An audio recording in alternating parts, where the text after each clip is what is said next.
the Toronto Book Expo and the Ottawa Book Expo.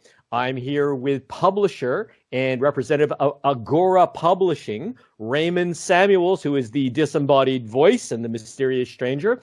And we are here as well with unpublished aspiring author Nikki Diamond Christoudas. Nikki, thank you for joining us today. And Ray, it's always good to be with you. So, Nikki. Thank you very much for having me, Sam. So, Raymond, could you tell us just a little bit about yourself and Agora Publishing before we get underway? Because I know Nikki has a bunch of questions for you. Yeah, so Agora Publishing, I started off many years ago as a not-for-profit organization committed to helping to empower writers, whether they're writers as individuals or writers who are part of organizations like schools, universities, companies, writers who want to self-publish high-quality and mass-marketable books. But we're not-for-profit because we focus on serving the community as a not-for-profit and charitable basis, and we don't serve shareholders. We're not about profit. We're about empowering writers to make sure that they produce the best quality that we can and make sure that they are the same publishing standards as a regular publishing house. Wonderful. So, Nikki, you're talking to the right man. So go ahead, ask us your first question.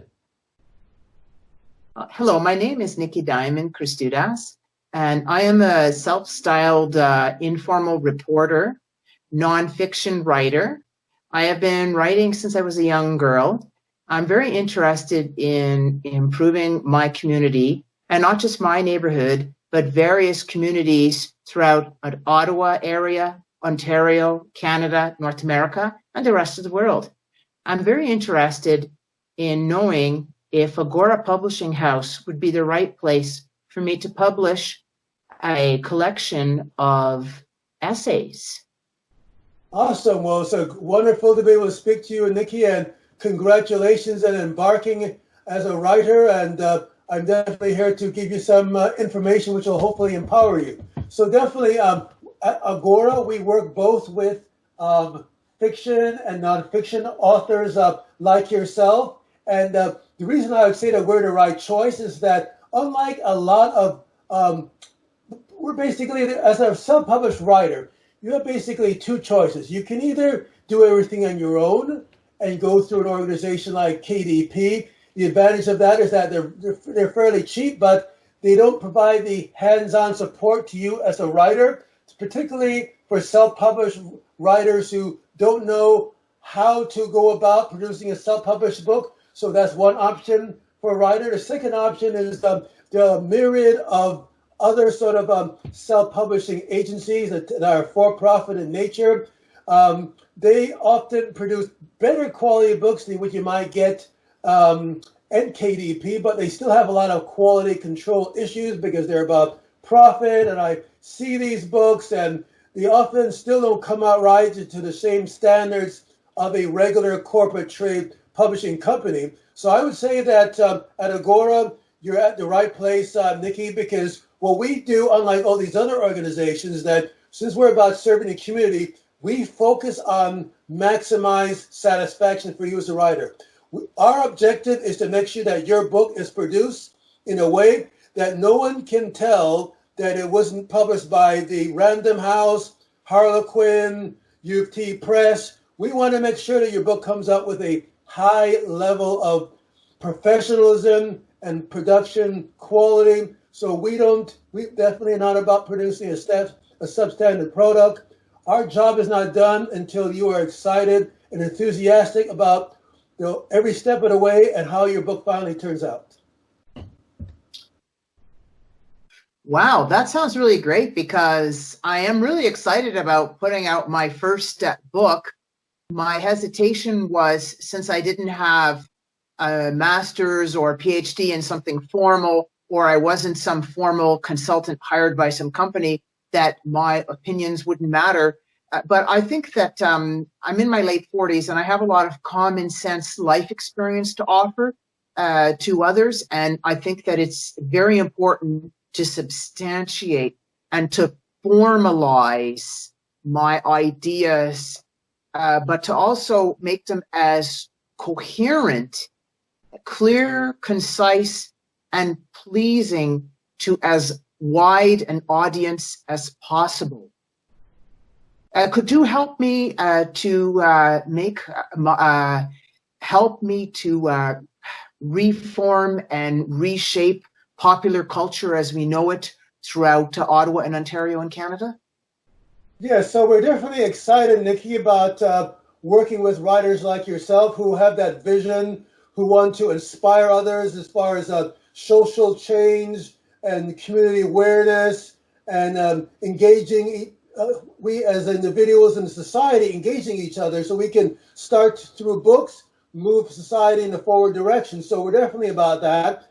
Since when you're writing a book, you don't have to be an expert, because if you can write in a way which is able to connect with readers, that's important. But at the same time, you want to make sure that you have sound information there. You don't want to put information there which is going to be misleading or inaccurate. So what we do is that we'll make sure that your content, because we have great substantive editors who can also specialize in nonfiction, we will fact check your work if necessary to make sure all the data is correct. We'll consult our editors who are and people which sort of are in the same genre of whether it's politics, community, social services, whatever your genre is.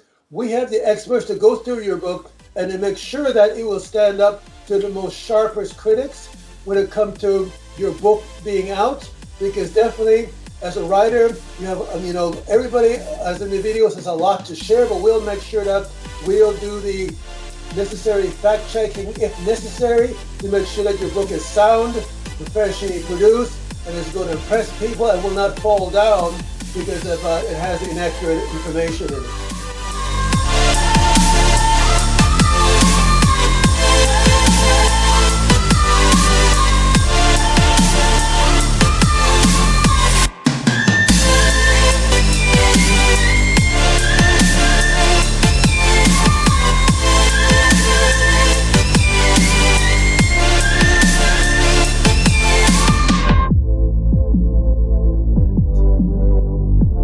I'm really impressed now. I'm more than ever thinking of going ahead and working with Agora Publishing House. One question that I have for you, Raymond, is could you offer some examples of some very leading edge authors that you've helped to publish, some one or two authors that had some really groundbreaking work? Yeah, so definitely. We Agora was established in 1997, and we have prided ourselves into working with an eclectic array of authors, and many of these authors that we've kind of worked with.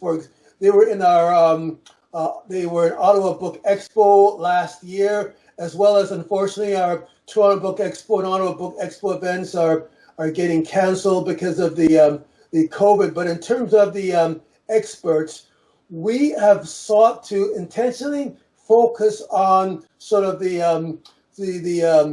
people who are sort of lesser known, and to elevate them to a stage which their sort of book can be able to be either a household name or to be more known. So we kind of specialize ourselves because a lot of these sort of the trade publishers, this is going on with trade publishers these days. They target the top well-known people, and they sort of do them, and because they don't want to spend the effort on marketing. So we pride ourselves in working with individuals who are not known, so that we can help elevate them to the status that they're going to have the same quality book as someone who is going to be well-known. So that's what our kind of the niche is in terms of who we serve as a community and so that when your book is produced, our goal is to make sure that your book is going to look the same quality, the same standards of a well-known person out there, whether it's, the Lee Maricles, the Margaret Atwood as far as fiction, whether it's like Naomi Klein, and some of the great Canadian nonfiction writers. We want to make sure that your book has that level, so that it will be able to has the basis of becoming a bestseller? That's really encouraging. I'm a lifelong lover of books. I never had to be asked to read a book. I was reading books during class when the teacher was writing on the chalkboard. I was always reading, and reading well ahead of my age, a large genre of types of reading, from history, politics, sociology, women's and men's studies. So I was wondering, how would Agora Publishing House approach or feel about working with an author, an up-and-coming author such as myself, who would produce a book with a variety of topics, or an author who would like to publish a variety of genres? I do nonfiction, but I also do some fiction. How would you approach that? So would the variety of topics be in the same book, or are you talking more of a series of different books, each having their own topic? I'm thinking of almost like an anthology, like a collection of like opinion essays, to just test the water and start to have feedback with different professionals, academics, and the public at large.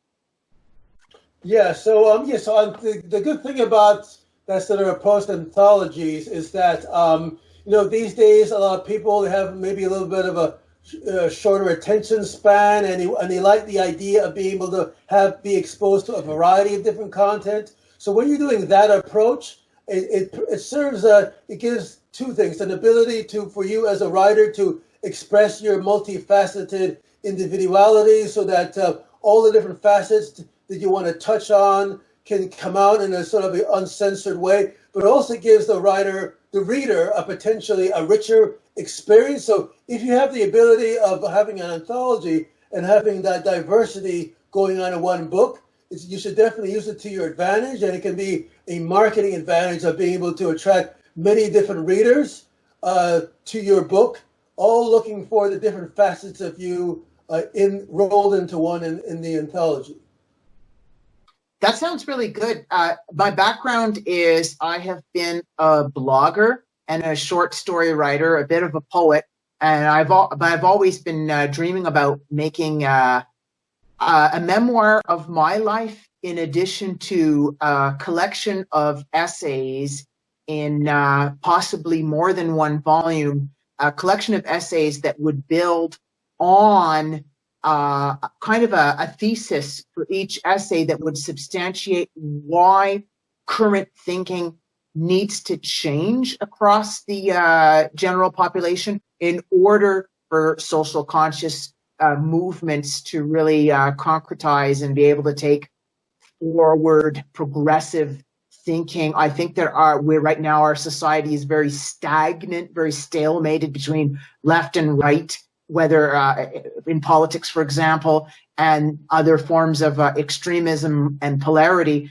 And I would really like, with today's technology, like with YouTube videos and perhaps an ebook, and with technology, I would like your opinion, Raymond. How can today's technology help authors such as I hope to become? How can they help us better engage with our audience to get better feedback?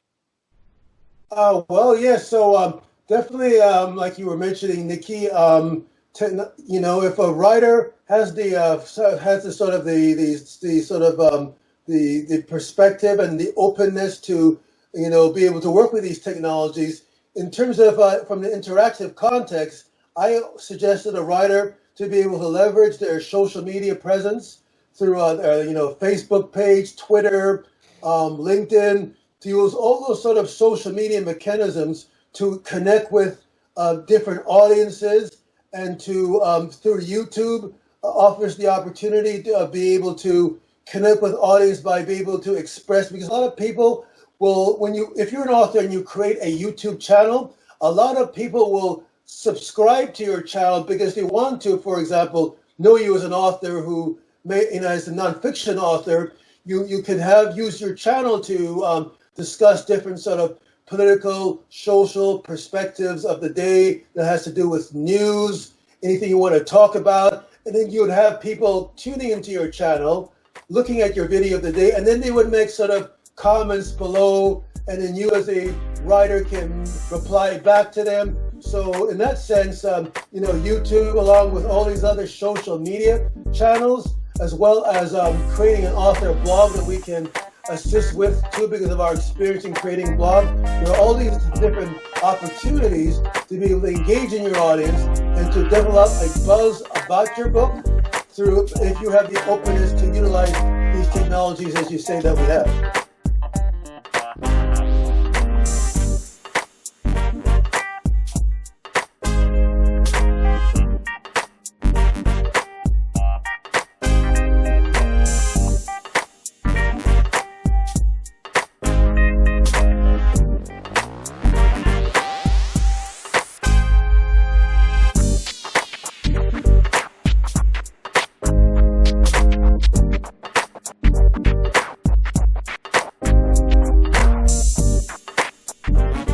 That's really great. I was wondering, what kind of editorial support might Agora Publishing House provide?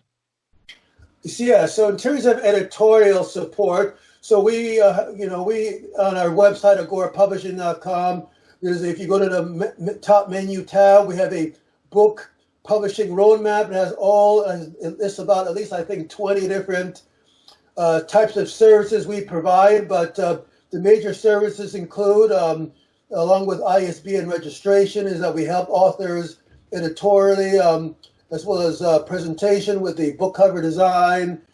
We help with the copy editing, to make sure that there's no grammar mistakes and syntax and typos. And even, I've looked at one particular writer whose wife was in a big New York publishing house, and they were pretty confident that their book was completely polished. And I said, you know what?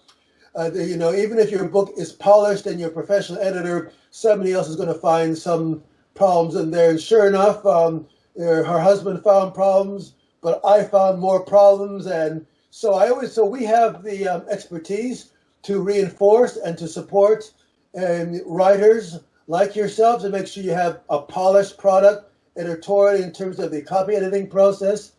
If you're fiction, I definitely would advise a substantive editor, which we can also assist with too. We have substantive editors that work with writers, not just in Canada, but the United States and abroad. We also editorially, once your manuscript is finished edited, we also support the professional typesetting and graphic design of the book. Most self-published writers, they completely ignore the typesetting side because they just think they can just go get it done in KDP and print it up, sort of a laser print job, homemade job. And it's a dead giveaway when your book's self-published, when you have like an amateur sort of clip art cover design. Sure, you save money, but it sure as heck looks like a self-published book. So you definitely don't want that aesthetic when you're trying to impress individual buyers as well as professional bookstore decision makers. So we'll make sure that you have the top-notch cover design as well as the content is solid to make sure that when somebody opens the book, they won't see that, oh, your font is too big, it's too small, margins are wrong, you're putting your chapter in the wrong side of the book, etc., etc. We'll make sure that the book it'd be impossible to tell the difference between your book and a book by Random House, Harlequin, U of T Press. We'll make sure that your book meets all the professional standards, so it won't be like that writer who called David Carno at 25 Things to Know About Self-Publishing, where he said that 98% of self-published books, in his view, are terrible, 1% very good, 1% excellent. We'll make sure editorially and aesthetically, in terms of the whole production process, that your book will be in the 1% of the excellent book to match any particular corporate trade publisher out there. Wow, that's really impressive, because I'm a bit of an amateur editor myself. I edited the school newspaper in grade 8, and I did some little different editorial jobs here and there. And I wholeheartedly agree with you. If the font and if the ink quality, the way the letters are put onto the page is not done 100% beautifully, it doesn't look right. It looks like a botched job, and it might as well not have even been made. It's almost like, in my opinion, it's almost like counterfeit money. It's like it's a counterfeit book, or it's like it's a bootleg copy, as I was showing some friends earlier on. I was wondering, that's really great to know when you say that you cannot distinguish the quality of the book from Agora Publishing House from Random House or Penguin or the other top publishers. I was wondering, Raymond, in this high-tech age, do you think books are as important as they used to be?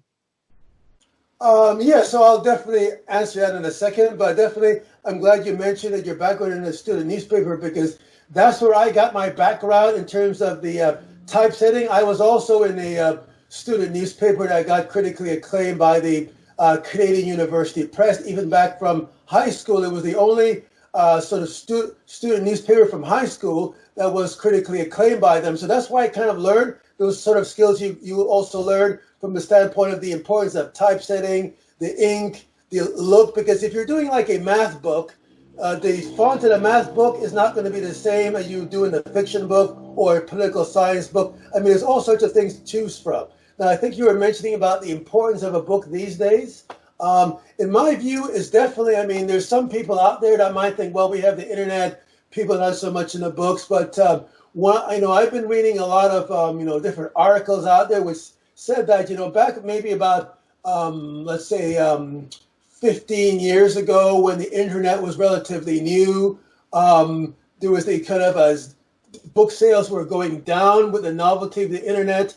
But now that the internet has been, so much established in the last several years, the book industry has actually expanded and grown. Not just ebooks, which started to take off, but even the print tactile version has started to grow as people are reappreciating the sort of the tactile nature of the book experience to be not limited to just a cold e-reader in their hand. So definitely, when the internet was relatively new, books sales went down because people were sort of getting into the experience of having all these quick information. But in the last several years, there's been an upsurge in the expansion of the book. So books have become as important, if not more important than ever, in terms of discourse and in terms of it being in people's radar. I'm seeing more people reading on the bus or, when they're doing quiet time. The first thing that a lot of times people are thinking of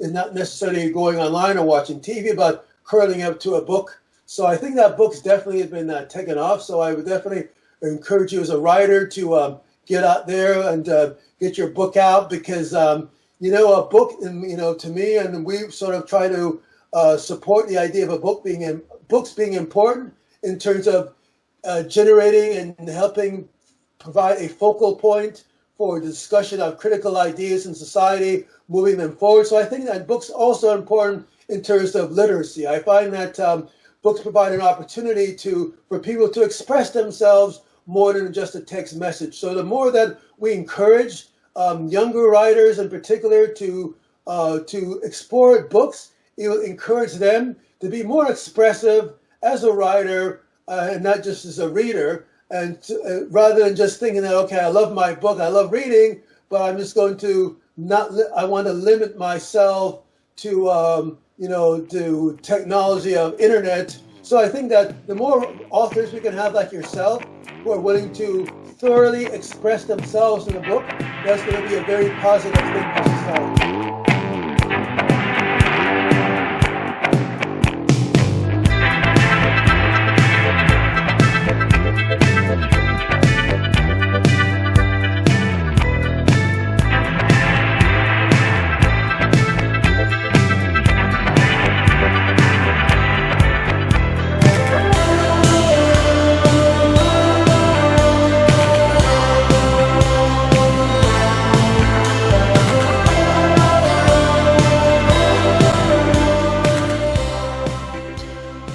That really sounds great. I've been meaning to ask, What is the youngest author that you have helped? Yeah, so the youngest author that we've helped, she's about 11, 12 years old. Wow. She's with her dad. He was a Long Island author. He wrote a book of children's poetry, not going to write any more poems. And him and his daughter teamed up and wrote the book. She's like the illustrator of the book, and it's a fabulous book. They went to another publishing house in the States that originally do the book, but the author was not happy with the sort of the production quality. So we redid the book, and now it's much more. Now it means perfectly to his satisfaction, because we pride ourselves in making sure that we don't stop at anything to make sure that we have the best quality product we can. So that'd probably be the youngest author, would be about 12 years old, and from that we're having all the time more and more parents approaching us, encouraging their son and daughter to write. So we're getting more younger authors like that, which we're also encouraging to write books as well. That is really encouraging. I really wish that somebody would have encouraged me to start publishing when I was 11 and 12. I was journaling back then, and I had my own little, cushion that on the other side is like a hard surface to write on, like a little portable beanbag desk. Yeah. Yeah. Have Awesome. you ever, yes. Have you ever worked with broken English authors? I ask because I have taught English as a second language for 29 years. So have you ever worked with people whose English is not their first language, but they want to express themselves to an English audience? Yeah, so we're definitely we can help out in two ways. So there are two different situations you can get with authors whose language is not first English. So sometimes you get a situation whereby they have their manuscript, and it's definitely workable. A lot of great ideas in it, good content. But in that type of situation, relative to a author whose native language is English, we would need to spend sort of more time in terms of copy editing the book to correct some more grammar errors and mistakes and stuff like that. So that's one particular situation you can get. The other situation you can get is sometimes authors whose language is not English, first language, they have a lot of things they want to talk about, particularly their memoirs or something, but they just don't have necessarily, they're either not comfortable or don't think they have the skills to write in a way which is going to do their content justice. So in that situation, we have ghostwriters. So what our professional ghostwriters would do is that they would interview the writer in successive stages, and they would use a tape recording device, and then they would then transcribe the content from the interview, and then they would reparse and develop the content based upon and put it in the words of the writer, so that it would be hard to distinguish between the writer's voice and the ghostwriter. And the way that is done is that if we get a sample of the writing of no matter how so-called rudimentary it might appear, sample the writing, then we will just once our ghostwriter is able to get a feeling of the writer, way they express themselves, we will just emulate that from a ghostwriting standpoint. So there's ghostwriting, and then there's the standpoint of just doing more intensive copy editing. Okay, great. Oh, that's good to know. So then I'll be able to refer some acquaintances to your publishing house. Really good. And we also publish in other languages, like we publish books in French. We can also do like a Spanish and a variety of different languages. So we're multilingual and not just English. So that if there are sort of, for Canadians who are different language backgrounds, definitely we will assist them with publishing their book with the same quality and vigor as we would an English-speaking author. We can also help writers who have published in a different language and want to translate it into English. but maintain the original voice of the original language. So we can also assist writers in terms of getting professional translation services if they want to. And we've done a book, for example, that we published called Little Cricky. That was originally published in Romanian, and it was a bestseller in Romania. And we assisted the writer to publishing them in Canada as well. So we're able to do that translation process and assist with that as well. Oh, that's really great. Romanian is a fascinating language and a very rich culture in both Romania and Moldova, and I'm sure there would be a vast, all kinds of undiscovered gems in the world. So that's really great to collaborate in other languages.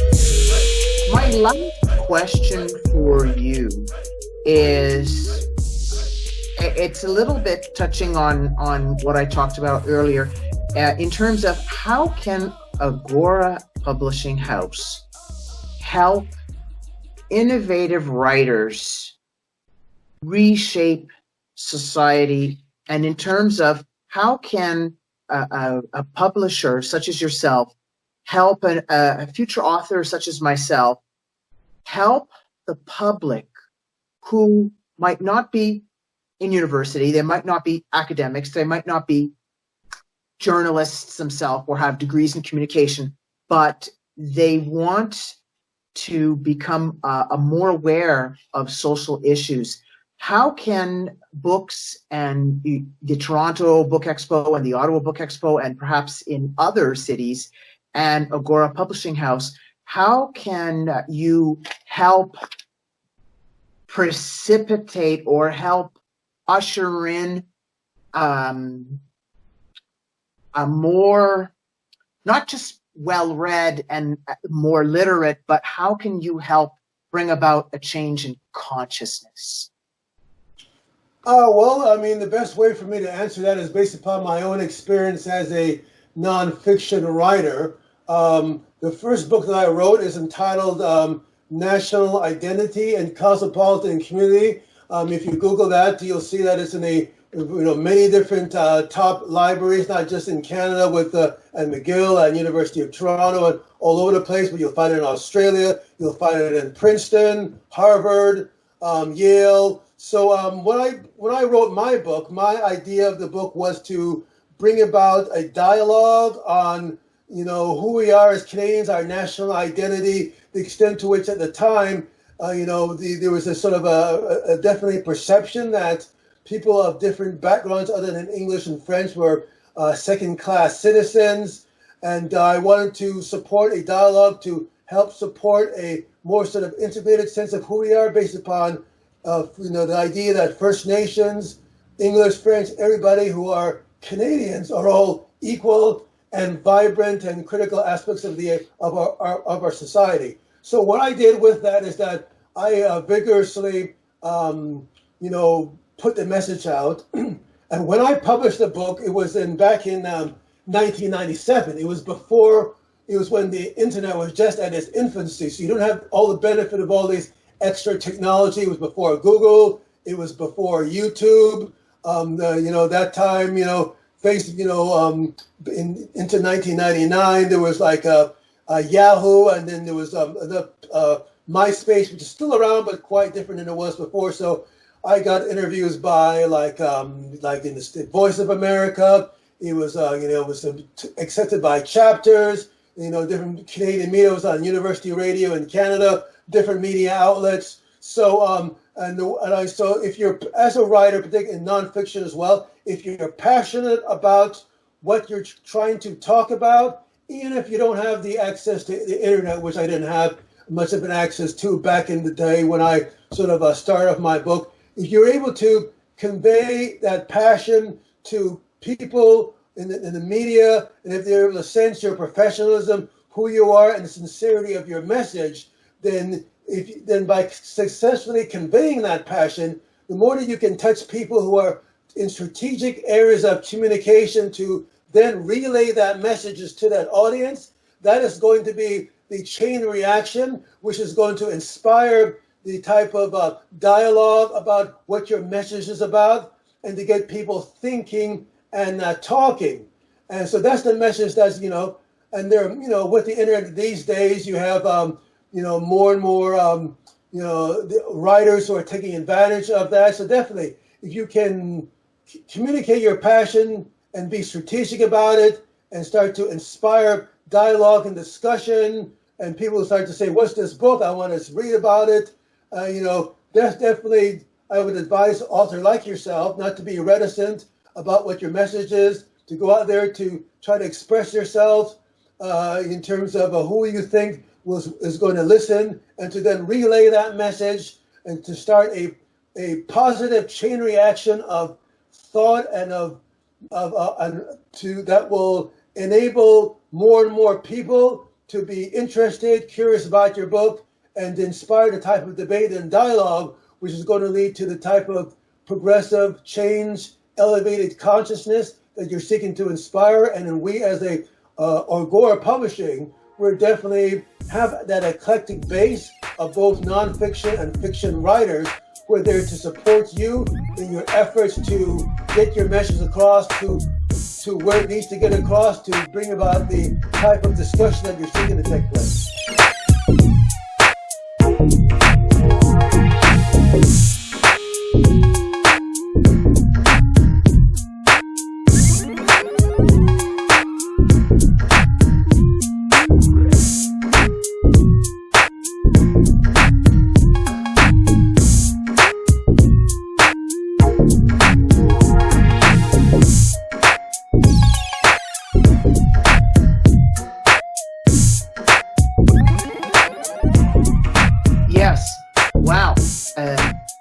Again, I'm saying, wow, this is really good the way that you have summarized this. It's really encouraging and inspiring. I have to admit that in some ways I'm a bold woman, but in some ways I'm shy, almost fearful, not reticent. I'm not hesitating to express myself, but I'm always, I have been, until recently, I have been very cautious not to make waves, but what I think is it's necessary to make a splash.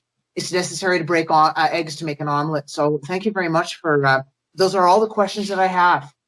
It was a pleasure talking to you. Ray, I'm just going to interject here for a moment. Ray, do you have any questions? Do you have any questions for Nikki that might touch on some considerations that we haven't spoken about today that might be of interest to prospective unpublished authors? Okay, so in terms of questions for Nikki, one question I have for you, Nikki, is so you're just about finished your manuscript, or you're just about to launch it. What sort of efforts have you done to get the buzz generated about your book, so that you can generate the message and the discussion you're trying to get taking place out there? Like, what steps have you taken in terms of trying to support that kind of discussions that you're trying to inspire out there? Oh, I have a blog, which is nikkidiamond.ca, and I have a YouTube channel, Nikki Diamond _Christ-Judas, and on my blog I have some snippets, some little almost vignettes, like little sketches of topics that I'm trying to broach, and I was using that to generate interest and see if people would comment on them, and if almost like a fish going for a hook, but I mean it in a good way, like to see what do people want me to write about. I almost feel like if I were a DJ at a radio station and I'm there to play requests, the song is 3 to 5 minutes, but what I write could take considerably more time, 15, 20-page essay, for example, on marriage preparation. So many people are bemoaning their involuntary singleness, and I'm happily married.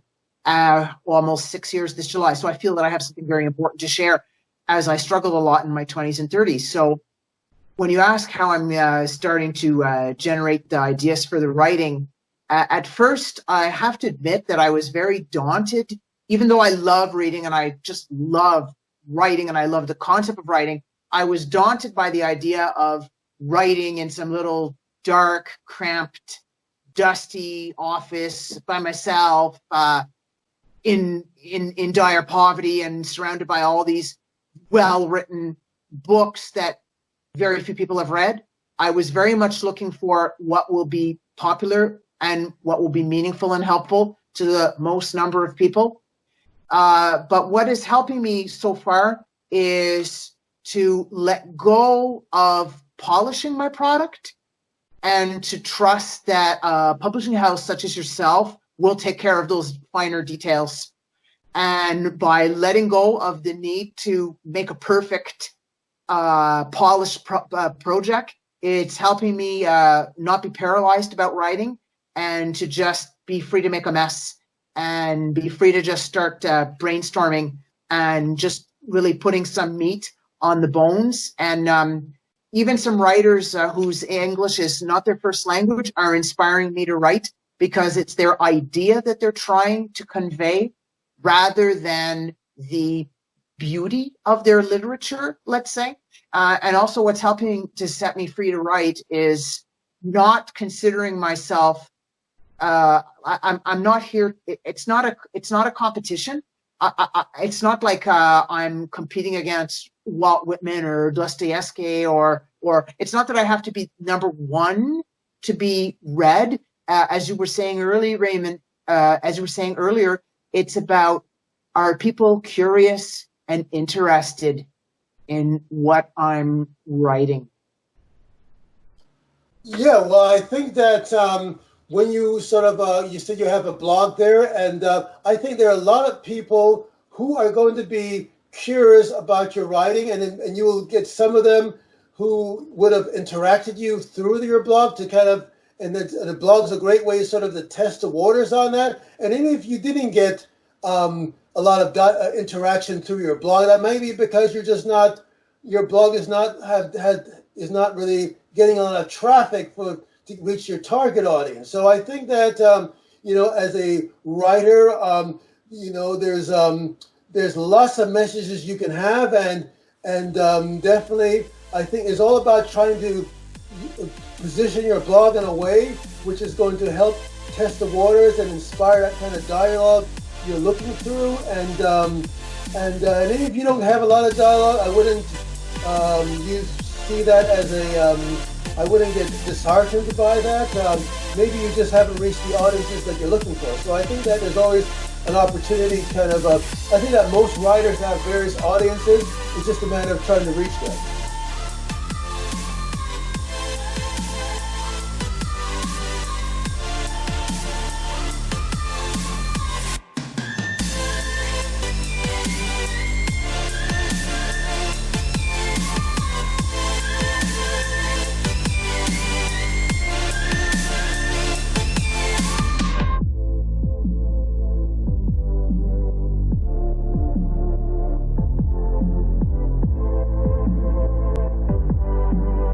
Yes, you raise a very good point. I think I'm at a critical point in my life. I'm at a tipping point here at 46, coming on my 47th birthday this July. I'm starting to see the countdown of the big 50 coming, the 50, and start to see how I can just break through some self-imposed barriers. And I think a lot of struggling authors, some prospective authors may also share these doubts. And I think that for myself, what really has helped me to not just the love and confidence and support of my dear husband, Santos Christoudas, but there's a short little 3-word mantra that I say to myself a lot, which is, damn the torpedoes. Like, just go ahead. Like, just write it. Like, never mind the critics. Never mind one naysayer. Never mind one random person's opinion who is not supportive and is not going to bother to read the book or the collection of essays anyways? Yeah, so as a writer, it's definitely a good point. A lot of writers that are always trying to self-censor themselves, and it ends up undermining their message. Particularly when you start writing, don't focus on self-censorship. In my view, is just to write spontaneously and openly. When I'm actively writing in a book, I'd actually bring a pad to jot down notes with me as a lucid thought comes to me, because I find that's very helpful. Because I find that by the time you get home, if you don't have a pad, see, that's excellent. That's good. You have a pad there. You don't have a pad. By the time you get home, you forget, what was that great idea I had like 15 minutes ago? I can't remember it. Or you remember the idea and the wording has changed, and the brilliant wording you had comes out differently. So you definitely want to work with a pad, and to try to get that pad into the rest of your book as quickly as possible. Because if you don't do that, if you wait a week, then you look at your book and says, what was my thought anyway? So try to get it integrated in your manuscript as soon as that lucid thought comes to you. So you're constantly building that manuscript and after those lucid thoughts, and don't sort of like keep writing down notes and they're just disparate, laying all over the place. And to just, for your, at least the manuscript, when you're writing it, just write lucidly. And by the time you finish, that's when you can kind of go back over it again and start to edit it a little bit and massage it and get it sharpened and add to it. But when you start off, don't worry about, oh, that doesn't sound right, Just go with the flow. And like you said, don't self-censor yourself, just to express the ideas you want. And then after you do the first draft, then you can start to massage it accordingly. Thank you. That's very helpful to allow it to be in the different stages without rushing to have it in the final polished stage. Yeah, it needs to come from somewhere. It's messy at first. It's like gardening, like working in the soil or baking a pie crust. Yes. Mm-hmm. Yeah. That's definitely the idea. You want to baking the pie crust, and hopefully you're going to have delicious pie.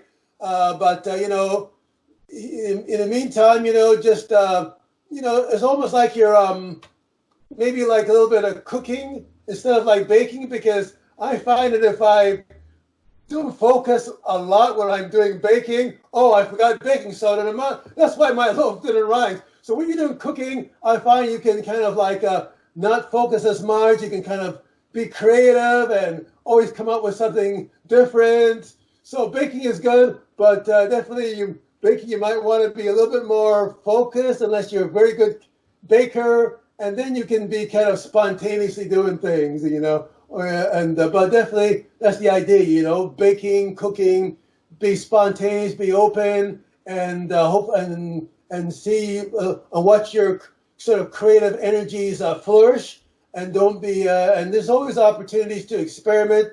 Sometimes it may not come out right the first time, but that's a good lesson. It'll come out better the second time. So even if your baking doesn't come out right and you forgot the baking soda, then the second time you just make another effort, and you'll remember the baking soda, and it'll come out much better. Exactly. One very comic sketch writer said, just write out the 10 crappy stories. Just get them out of the way, so the 11th is good. That's right. That's definitely it. So I think it's about time we wrap this up. I'm going to give Ray the last word here. Ray, is there any other advice you want to give to aspiring unpublished authors? What I would do is I would encourage authors to stick to their vision, to don't get disheartened by things like writer's block. And I was speaking to a great writer. I mean, he was having a writer's block problem, and he got overly focused on it, and all of a sudden his creative juices started flowing. And so you want to be, as a writer, I would just say stick to your vision, be open, to the writing process. Don't be hard on yourself.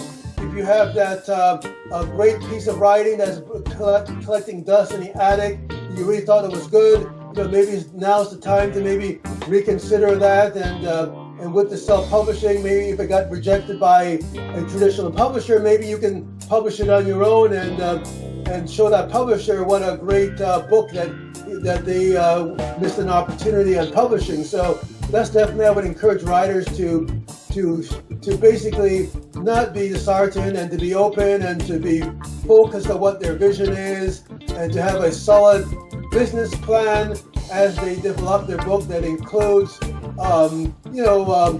generating that buzz and to have a vision of the process that's going to make them the success that they want. And by going to our website, Agora Publishing, with a roadmap there, our idea as a not-for-profit organization is to help writers make money and save money. We're there to facilitate their process, and we're there to ensure that writers, rather than making all sorts of mistakes on their own, will come to us and be able to cut down the learning curve and to be able to not, do all these mistakes and waste a lot of money and stuff like that. So we're here to assist them, and by coming to us is a great choice. I would advise authors, and we provide a lot of free advice, as much free advice as we can, to empower them as writers to get to where they want to go.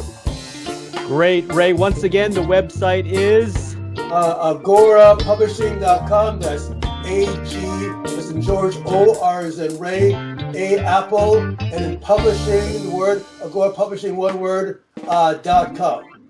Wonderful. Thank you.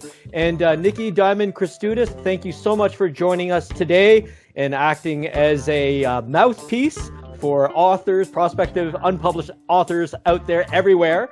And I wish you the best of luck and, of course, with the appropriate effort in the pursuit of your work.